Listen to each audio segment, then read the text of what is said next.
நம்ம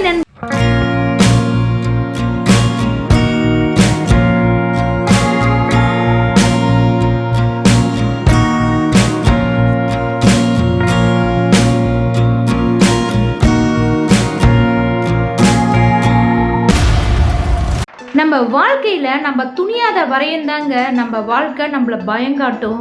துணிஞ்சிட்டோன்னு வச்சுக்கோங்க, நம்ம வாழ்க்கை நமக்கு வழிகாட்டும். நண்பா, நம்ம வாழ்க்கையில் நமக்கு மற்றவங்க செய்கிறதெல்லாம் நம்ம சகிச்சுக்கிட்டு பொறுமையாக போனால் நம்ம ரொம்ப நல்லவங்க. அதே நம்ம எதிர்த்து கேள்வி கேட்டால் நம்மள மாதிரி எதிரி அவங்களுக்கு யாருமே இருக்க மாட்டாங்க. அப்படி தாங்க நம்மளை பார்ப்பாங்க. நண்பா, நம்ம வாழ்க்கையில் நமக்கு இது நிரந்தரம், அது நிரந்தரம், இது நிரந்தரம், அது நிரந்தரம் இல்லை அப்படின்னு எதையுமே கால்குலேஷன் பண்ணாதீங்க. ஏன்னு பார்க்குறீங்களா? நம்ம வாழ்க்கையில் எதுவுமே நிரந்தரம் கிடையாது, எல்லாமே மாறும். அதுதான் வாழ்க்கை. நண்பா, யாரோ ஒருத்தவங்களோட பேச்சை கேட்டுட்டு நம்ம கிட்ட முகம் சுளிக்கும் எந்த ஒரு உறவும் நமக்கான உறவாக இருக்க முடியாது. தூக்கி போட்டுட்டு நிம்மதியாக உங்கள் வேலையை செய்யுங்க.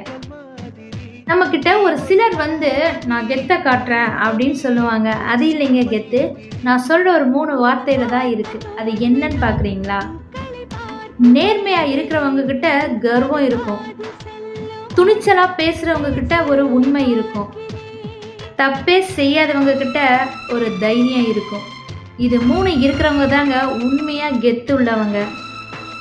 துன்பத்தில் ஆறுதல் சொல்லி அன்பை நேசியுங்கள், அதுவே கடைசி வரை நீடிக்கும்.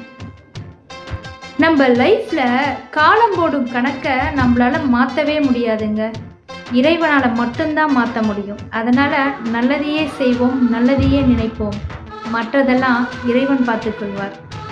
நம்மளுடைய வாழ்க்கையில நம்ம செய்கிற ஒவ்வொரு விஷயமும் நம்ம விருப்பத்தோடு செய்யும்போது நம்மளை நிச்சயமா ஒரு நாள் உயரத்துக்கு கொண்டு போகும். நம்ம வாழ்க்கையில நம்மளை சுத்தி இருக்க உறவுகள் எல்லாம் கண்ணாடி போலதான். எப்படின்னு பார்க்குறீங்களா? உடையாத வரையும் ஒரு முகம், உடைந்து விட்டால் பல முகம். இதுதாங்க நம்மளுடைய உறவுகள்.